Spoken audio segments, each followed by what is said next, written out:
এতদিন আমরা জানতাম শীতের সবচেয়ে দামি কাপড় শুধুমাত্র ভেড়ার লোম থেকেই তৈরি হয়, কিন্তু না, পৃথিবীতে আরও একটি লাজুক, শান্ত অথচ আশ্চর্যজনকভাবে উপকারী প্রাণী আছে, যার নাম আলপাকা। এই প্রাণীর পশম থেকেই তৈরি হয় দুনিয়ার অন্যতম বিলাসবহুল, উষ্ণ এবং হালকা শীতের পোশাক, যেই পোশাকের দাম কখনো কখনো ভেড়ার উলের থেকেও 10 গুণ বেশি হয়ে যায়। শুনে হয়তো অবাক হচ্ছেন। আজকের ভিডিওতে আমি আপনাদের দেখাবো পর্বতের ঢালে স্বাধীনভাবে ঘুরে বেড়ানোর এক শান্ত প্রাণীর শরীর থেকে কিভাবে তৈরি হয় পৃথিবীর সবচেয়ে প্রিমিয়াম শীতের পোশাক, যেমন ফার্মিং, লোম সংগ্রহ, পরিষ্কার করা, সুতো তৈরি করা, ফ্যাব্রিক, রং করা, প্যাকেজিং করা এবং বিশ্ববাজারে রপ্তানি করা। পুরো যাত্রাটা দেখলে আপনিও বুঝতে পারবেন কেন আলপাকা ফাইবারকে বলা হয় the luxury fibre of the Andes. তো চলুন শুরু করি আলপাকার বিস্ময়কর পৃথিবীর দিকের এই যাত্রা। আলপাকা হলো দক্ষিণ আমেরিকার উঁচু পর্বত অ্যান্ড মাউন্টেন্স রেঞ্জের বাসিন্দা। এরা উট পরিবারের সদস্য, কিন্তু আকারে ছোট, শান্ত স্বভাব এবং ভীষণ লাজুক। এদের দুটি প্রধান জাত রয়েছে, হাউকেয়া আলপাকা, যার তুলোর মতো নরম লোম, আর 2 নম্বর হচ্ছে শিউরি আলপাকা, সিল্কের মতো লম্বা এবং ঝলমলে লোম। সবচেয়ে দামি হচ্ছে এই লোম। আলপাকা ফাইবারের বৈশিষ্ট্য: ভেড়ার লোমের চেয়ে 3 গুণ হালকা, 5 গুণ উষ্ণ এবং পানি প্রতিরোধী। এই লোম অ্যালার্জি সৃষ্টি করে না এবং টেকসই, তাছাড়া লং লাস্টিং। রং না করলেও এই লোমের মধ্যে 22 ধরনের প্রাকৃতিক রং পাওয়া যায়। এর বৈশিষ্ট্যর কারণে আলপাকা ফাইবার ব্যবহার করে তৈরি পোশাকগুলো বিশ্বের চরম বিলাসবহুল হিসাবে গণ্য। আলপাকা সবচেয়ে বেশি পাওয়া যায় 3 দেশে। পেরু, বিশ্বের মোট আলপাকার প্রায় 80% এখানেই পাওয়া যায়। বলিভিয়া, এখানে প্রায় 12% পাওয়া যায় এবং চিলিতে পাওয়া যায় 5%। এছাড়াও USA, Canada, UK, Australia, New Zealand এইসব দেশেও আলপাকা ফার্মিং অত্যন্ত জনপ্রিয় হয়ে উঠেছে। পেরু বিশেষভাবে বিখ্যাত কারণ সেখানকার উঁচু পর্বতীয় পরিবেশে এদের প্রাকৃতিক আবাসস্থল। 3500 থেকে 4500 মিটার উচ্চতায় ঠান্ডা এলাকায় আলপাকা আশ্চর্যভাবে ভালো থাকে। আলপাকা ফার্মিং তুলনামূলকভাবে সহজ এবং পরিবেশ বান্ধব। এদেরকে ফার্মিং করার জন্য প্রয়োজন পড়ে খোলা মাঠ, ঘাস সমৃদ্ধ ভূমি, ঠান্ডা আবহাওয়া, পরিষ্কার পানি আর নিরাপদ শেড। আলপাকা খুব অল্প খাবারে চলতে পারে এবং পরিবেশ নষ্ট না করেই ঘাস ছিঁড়ে খায়। একটি আলপাকা এর গড় আয়ু 18 থেকে 20 বছর এবং বছরে একবার শেভ করে পাওয়া যায় 2 থেকে 4 কেজি উচ্চমানের লোম। ফার্মারদের জন্য এটি একটি লাভজনক ব্যবসা। এবার দেখব এদের লোম কিভাবে কাটা হয়। লোম সংগ্রহের ধাপকে বলা হয় শিয়ারিং।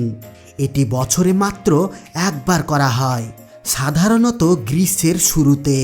শেভিং আলপাকার জন্য নিরাপদ এবং ব্যথাহীন, বরং লোম বেশি হয়ে গেলে আলপাকারা গরমে কষ্ট পায়, তাই শেভ করা তাদের জন্য ভালো। একটি আলপাকা থেকে পাওয়া লোম 3 ভাগে ভাগ করা হয়। Number 1, premium fibre. এটা সংগ্রহ করা হয় মধ্যদেহ থেকে। এটা সবচেয়ে নরম এবং সবচেয়ে দামি। 2 নাম্বার হচ্ছে সেকেন্ডারি ফাইবার, ঘাড় এবং পেটের অংশ থেকে পাওয়া যায়। আর 3 নাম্বার হচ্ছে কারসা ফাইবার, পা বা লেজের থেকে পাওয়া যায়। এর মধ্যে প্রিমিয়াম ফাইবার দিয়েই তৈরি হয় বিলাসবহুল সিয়াটার, শাল, জ্যাকেট আর অন্যান্য পোশাক। শেভিংয়ের পরে ফাইবারে থাকে অনেক ধুলো মাটি, তাছাড়া ঘাসের শুকনো ছোট ছোট কণাও থাকে। এগুলোকে সব সরানো হয়। এরপরে বিশেষজ্ঞরা ফাইবারকে নরমতা, দৈর্ঘ্য এবং গুণমান অনুযায়ী গ্রেড করেন। আলপাকা ফাইবার সর্বোচ্চ গ্রেড সাধারণত বেবি আলপাকা নামে পরিচিত, অর্থাৎ এটি বাচ্চা আলপাকার থেকেও নেওয়া হয়, যার কারণে সবচেয়ে নরম লেয়ার থেকে আসে। বেবি আলপাকার সুতো দিয়ে তৈরি পোশাকের দাম বাজারে আকাশ ছোঁয়া। এবার এই লোম থেকে সুতো তৈরি করা হবে। পরিচ্ছন্ন লোম এখন শিপিং মিলে যায়। এখানে লোমকে টেনে পাক দিয়ে শক্ত সুতো বানানো হয়।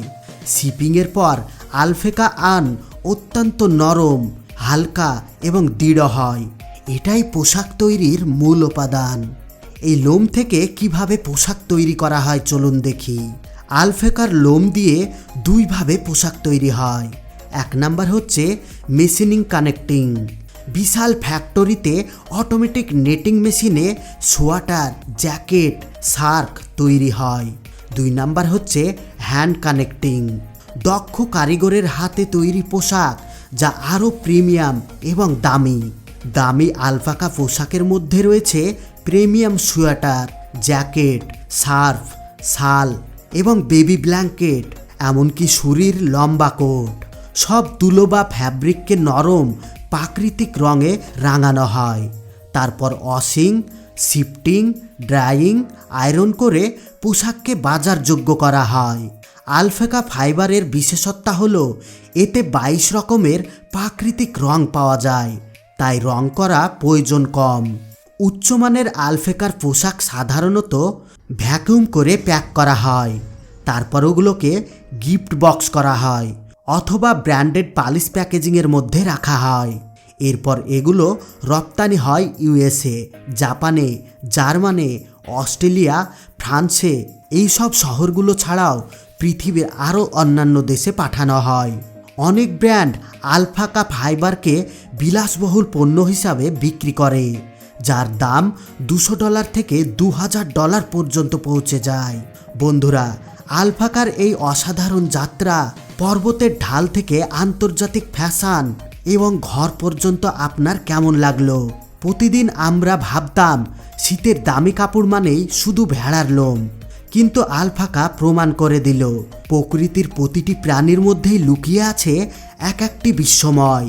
বন্ধুরা, এখন শীতের সময়, আর আমরা এই শীতের সময় অনেকেই দামি দামি কাপড় পরতে পছন্দ করি, আবার অনেকেই পয়সার অভাবে এই তীব্র শীতে ঠান্ডার কোনো পোশাকই কিনতে পারি না। আপনি যদি একটা শুধুমাত্র ভেড়ার লোমের তৈরি পোশাক কিনতে যান, তাহলে 5 থেকে 10,000 টাকা লেগে যায়। আলপাকা লোমের তৈরি পোশাক তো দূরে থাক। আচ্ছা, আপনি কি কখনো ভেড়ার লোমের তৈরি পোশাক ব্যবহার করেছেন? কমেন্ট বক্সে কমেন্ট করে অবশ্যই জানাবেন। আর হ্যাঁ, আপনার এলাকার আশেপাশে যারা এই শীতে কষ্ট পাচ্ছে, তাদেরকে ল্যাপ, কম্বল এবং শীতের পোশাক দিয়ে অবশ্যই হেল্প করবেন। তো বন্ধুরা, কেমন লাগলো আজকের ভিডিও? যদি ভালো লেগে থাকে তাহলে ভিডিওতে এক্ষুনি একটা লাইক দিয়ে ভিডিওটি আপনাদের বন্ধু এবং ফ্যামিলির সঙ্গে শেয়ার করে দেন। আর আপনি যদি আমাদের চ্যানেলে নতুন হয়ে থাকেন তাহলে চ্যানেলটিকে সাবস্ক্রাইব করে অল নোটিফিকেশন সিলেক্ট করে রাখুন, যাতে পরবর্তী ভিডিও আপলোড করার সঙ্গে সঙ্গে আপনি সবার আগে দেখতে পারেন। এতক্ষণ পর্যন্ত সঙ্গে থাকার জন্য আপনাদের সবাইকে অসংখ্য ধন্যবাদ।